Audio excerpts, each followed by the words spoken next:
मासूम बहू घमंडी सास। घमंडी और सख्त हृदय वाली पुष्पा 92 वर्षीय अपनी सास विमला पर बहुत जुल्म करती थी। ससुर के गुजर जाने के बाद से पुष्पा ने अपनी सास विमला का जानवरों से भी बदतर हाल कर दिया था। वो उसकी गिनती घर के नौकरों में करती, उसे अलग थाली में खाना देती, रहने के लिए अलग छोटा सा कमरा। ये सब देख पुष्पा के पति आलोक को बेहद दुख होता, लेकिन वे चाह कर भी ना कुछ कह पाते ना कुछ कर पाते। एक तरफ उसकी 92 वर्षीय वृद्ध माँ थी तो दूसरी तरफ उसकी धर्मपत्नी। वो करता भी तो क्या करता, वो असमंजस में पड़ गया था। तभी एक दिन पुष्पा अपने पति आलोक से कहती है, सुनो जी, मैं सोच रही थी क्यों ना अपने बेटे राहुल की भी शादी करा दे।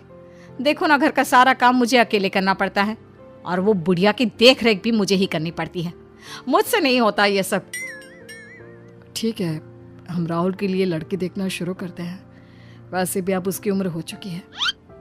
पुष्पा राहुल की शादी के बारे में सोचकर मन ही मन खुश होने लगती है। दरअसल पुष्पा अपने लिए एक ऐसी बहू की तलाश में है जो गाय से भी ज्यादा सीधी और कोयल से भी ज्यादा मीठी हो। बहुत ढूंढने और जांच परखने के बाद देविका के साथ आखिरकार उसकी तलाश पूरी होती है। वो देविका को राहुल के लिए पसंद कर लेती है और एक अच्छा सा मुहूर्त देखकर उनकी शादी करा देती है। ऊंचे संस्कार और सरल स्वभाव वाली देविका ने ससुराल में पहले दिन से ही सबका दिल जीत लिया।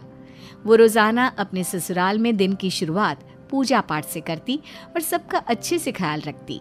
एक दिन देविका सबके लिए डाइनिंग टेबल पर प्लेट लगाती है।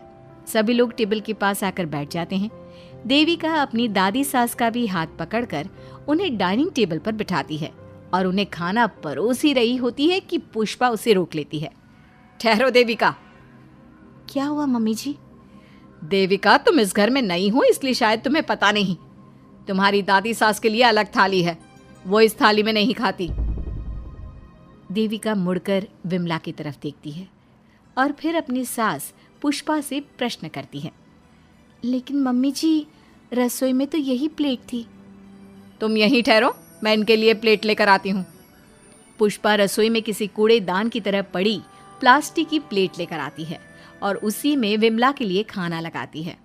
जब ये सब देविका देखती है तो वो आश्चर्य में पड़ जाती है और फौरन उठकर रसोई घर से दूसरी प्लास्टिक की प्लेट भी ले आती है। अरे बेटा, ये दूसरी थाली तू किसके लिए लाई है? देविका मासूमियत के साथ जवाब देती है, आपके लिए मम्मी जी। हाँ, मेरे लिए? पर क्यों? माँ जी, जब आपने अपनी सास यानी मेरी दादी सास को प्लास्टिक की प्लेट में खाना लगाया तो मैं समझ गई कि यह ज़रूर आपके घर की कोई परंपरा होगी, इसलिए मैं आपके लिए भी ये प्लास्टिक की प्लेट ले आई। अब आप अपनी सास के लिए इस प्लेट में खाना लगा दीजिए और मैं अपनी सास के लिए इसमें खाना लगा देती हूँ। देविका की बातों से पुष्पा हैरान हो जाती है। वो सोच में पड़ जाती है कि वो अपनी बहू देविका की मासूमियत पर खुश हो या फिर उसकी नासमझी पर दुखी। इसी तरह दिन बीतते चले जाते हैं और अब देविका को घर का माहौल और सास का स्वभाव सब समझ में आने लगता है। एक दिन सुबह पुष्पा अपनी सास यानी विमला को उसके कपड़े धोने के लिए कहती है और ये सब दूर से देविका देख लेती है। उसके कुछ ही समय बाद देविका आती है और अपनी सास पुष्पा से कहती है, मम्मी जी, मैंने घर का सारा काम कर लिया है। कपड़े, बर्तन, झाड़ू, पोछा सब लगा लिया है। अब मैं आपके पैर दबा देती हूँ। अरे लेकिन बेटा, तूने कपड़े नहीं धोए? मेरे कपड़े तो अंदर कमरे में ज्यों के त्यों पड़े हैं। मैंने आपके कपड़े नहीं धोए मम्मी जी। आप जब दादी से बोल रही थी ना कि आज उन्हें अपने कपड़े खुद धोने होंगे तो मैंने सब सुन लिया था। फिर मुझे लगा आज पूर्णिमा भी है, इसलिए शायद ये आपके घर की कोई रस्म होगी, तो मैंने आपके कपड़े भी नहीं धोए मम्मी जी।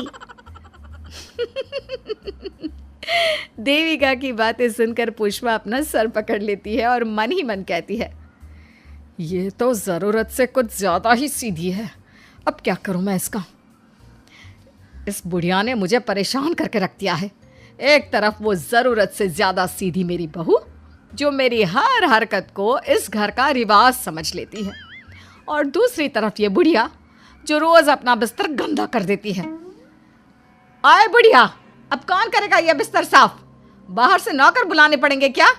चल जल्दी से अपना बिस्तर साफ कर, गंद मचा कर रखा है। बहू, तू ऐसा क्यों कहती है? मैंने तेरा क्या बिगाड़ा है?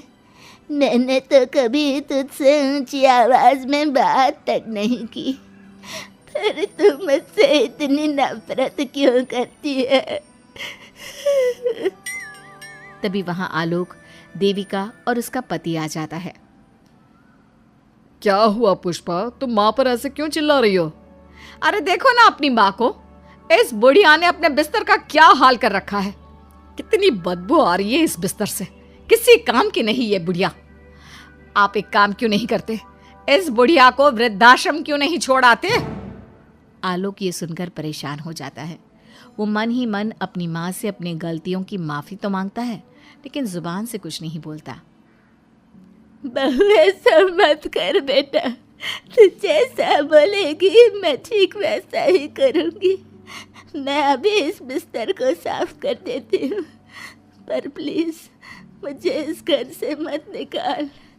यह घर मेरे पति की आखिरी निशानी है।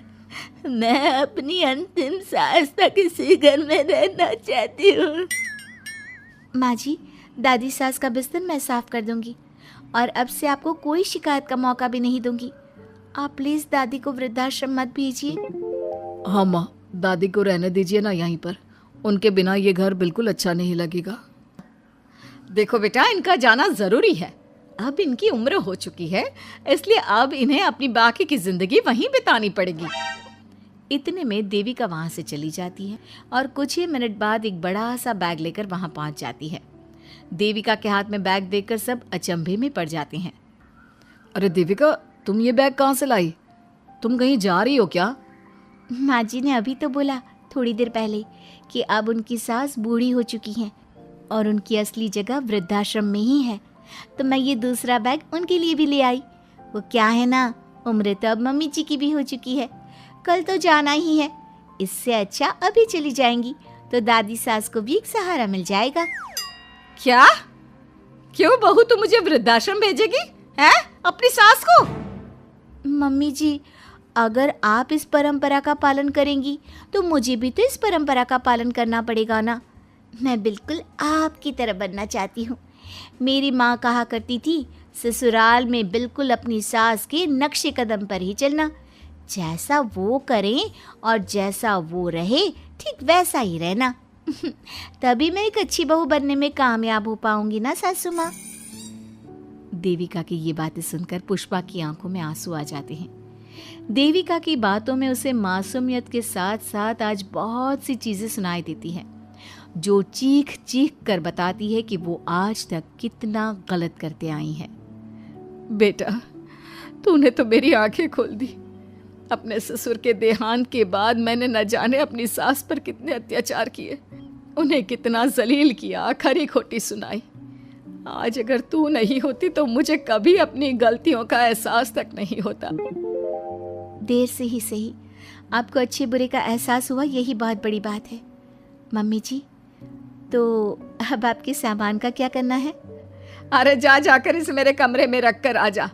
अब कोई कहीं नहीं जाएगा, सब यहीं साथ में रहेंगे। बहू, मुझे समझ में नहीं आ रहा मैं तेरा किन शब्दों में धन्यवाद कहूँ। जो चीज़ तूने 2 दिन में पुष्पा को समझा दी, वो मैं बरसों से कहने की हिम्मत तक ना कर सका। पापा जी, ज़रूरी नहीं कि हर बात कहकर भी बताई जाए, कभी कभी अपनी गलतियों का एहसास कराना भी ज़रूरी होता है। और मैंने भी मम्मी जी के साथ ठीक वैसा ही किया, उन्हें उनकी गलतियों का एहसास कराया और देखिए आज सब ठीक हो गया। सच में देविका, तुमने आज हम सबको बहुत बड़ी सीख दी है। अब पुष्पा सुधर जाती है और घर की पूरी जिम्मेदारी देविका को सौंप देती है और अब उनका परिवार एक सुखी और समृद्ध परिवार की तरह रहने लगता है।